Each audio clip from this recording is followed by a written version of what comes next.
ఉమ్మడి కరీంనగర్ జిల్లాలో అకాల వర్షం అన్నదాతను అపార నష్టానికి గురిచేసింది.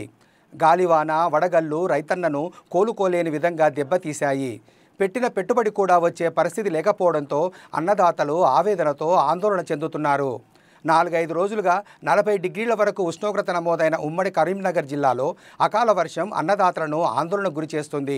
సిరిసిల్ల, వేములవాడ, జగిత్యాల, ధర్మపురి, కరీంనగర్, పెద్దపల్లి డివిజన్లలో గాలివానతో పాటు పలు చోట్ల రాళ్లు పడ్డాయి. గాలివానకు వేలాది ఎకరాల్లో వరి, మొక్కజొన్న పంటలు నేలవాలాయి. ఎకరాకు 40,000 వరకు పెట్టుబడి పెట్టామని, ప్రస్తుతం పెట్టిన పెట్టుబడి కూడా రాని పరిస్థితుల్లో ప్రభుత్వాన్ని ఆదుకోవాలని వేడుకుంటున్నారు.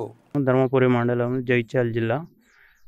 మాది పంట నష్టం రాళ్లవాన భారీగా పడి పంట నష్టం వరి ఘోరమైన తీవ్రమైన వడ్లు రాలవడం జరిగింది.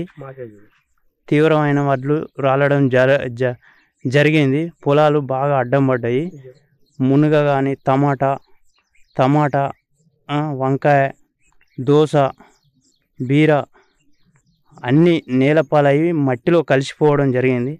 మాకు దయచేసి పంట నష్టం ఇవ్వాలని మేము కోరుచున్నాం ప్రభుత్వాన్ని. టమాటో 1/2 ఎకరం, వంకాయ 10 గుంటలు, వరి 10 ఎకరాలు పంట నష్టం జరిగింది. మేము దాంట్లో నుండి 5 ఎకరాలు కోర్పు చేసుకుంటున్నాము. మాకు ఎందుకంటే ప్రభుత్వం మాకు నష్టపరిహారం ఇవ్వాలని మేము దయచేసి కోరుచున్నాం. పెట్టుబడి కూడా వచ్చేటట్లేదు.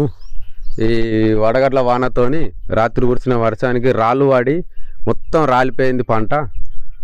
పెట్టిన పెట్టుబడి కూడా రూపాయికి ఆటను కూడా వచ్చేటట్లేదు, చారను కూడా వచ్చేటట్లేదు.